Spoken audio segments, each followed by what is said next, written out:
Prior to modern cryptography, the communicating parties depended on the security of the algorithm to ensure that their messages can't be decrypted, where the disclosure of the algorithm would have a serious effect on the capability of the system. Modern cryptography has identified this issue, and shifted the focus to the cryptographic keys. There is a direct relationship between the length of a key and its strength, so the longer the key is, the harder it is to be guessed or decrypted.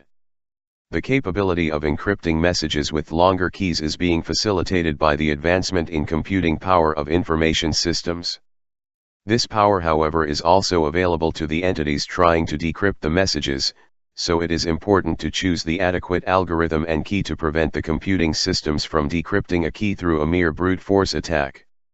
For example, 56-bit keys used by the data encryption standard were almost impossible to decrypt years back, but this is no longer the case, so standards that use longer keys have been developed. Cryptographic algorithms are of two types, either symmetric or asymmetric.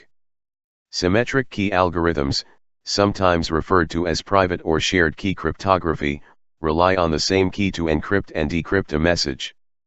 This means that all the entities involved in a communication should have the same key, and use it to both encrypt and decrypt their messages. If an attacker gains access or is capable of decrypting the key, then the whole communication is at risk. Utilizing longer keys plays an important factor in maintaining a secure communication, as they are harder to break. There are several apparent weaknesses in this system, such as the difficulty of distributing the keys in a secure manner, the inability to prove non-repudiation since all communicators use the same key, and the necessity to regularly change the keys. One of the major benefits of symmetric cryptography is speed, which is thousands of times faster than the asymmetric system. Asymmetric key algorithms, sometimes referred to as public key cryptography, was created to solve the issues of the symmetric system. Each communicator in this system has two keys, one of them is public and the other is private. Messages encrypted with the public key are only decrypted with the corresponding private key and vice versa.